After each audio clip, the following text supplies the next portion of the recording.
Hi, my name is Amara Charles, and I would like to read an excerpt from my forthcoming book, The Sexual Practices of Quodoushka. And this chapter is about how we introduce ourselves and our children to the world of sexuality. It's about our language, and the chapter is called A Natural Language for Sex. Our language shapes the way we think, and the words we use carry messages about the way we feel. Imagine for a moment if a teenage girl was taught that her outer lips, if they were ever mentioned at all, are called butterfly wings, as opposed to introducing them as her labia majora. What if young men were taught they carried sacred jewels and precious seeds instead of testicles and semen? When we are introduced to the world of sex and genitals, we hear the words like corpus spongiosum, urethra, scrotum, prostate, labium, cervix, and the fallopian tubes. While most of these terms rarely find their way into our bedrooms, and they do serve a purpose, they are far from inspiring. The technical-sounding language we use to teach children and train doctors deliberately siphons out much of the beauty and rich complexities of sex.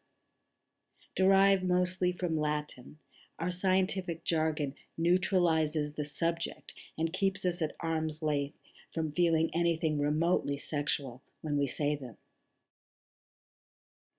The more common words we actually use, such as vagina or penis, while they do the job, are less than poetic at best, and they convey a sense of the dispassionate distance Westerners have towards sex. Our sexual language often reveals the Western divide between our bodies and nature. While the Quodoushka names may not be as specific or precise, they are accurate, simple, and beautiful to say. Most of all, they convey an entirely different message about sex. They are inherently reverent, and as such teach us to regard ourselves, Mother Life, and our sexuality as sacred.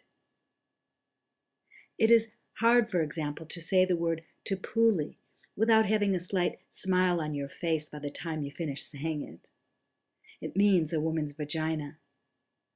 Tupili, which invokes for us an image of an erect teepee, is the word for penis.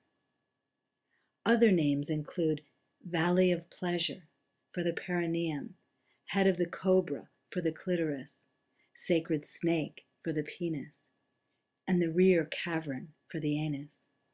While it might be a stretch to think about a Harvard professor or gynecologist saying, "We are going to examine your rear cavern," the Quodoushka names evoke something wonderful about sex. Using the images of nature to describe our sexual anatomy gives life to language and reflects inherently subtle, intricate, and sometimes poetic perceptions that are provocative and clear. The language of Quodoushka also suggests the originators of these teachings, much in the same manner indigenous people insightfully observe animals, plants, and the earth's changes, were remarkably astute in their understanding of human sexuality. Whatever language we may use to describe our genitalia, it is refreshing and empowering to have words that portray our erogenous zones in a positive, endearing manner. Perhaps the specificity of Western terms, together with the more nature-based names of Quodoushka, we can lay the foundation for becoming more aware and caring lovers.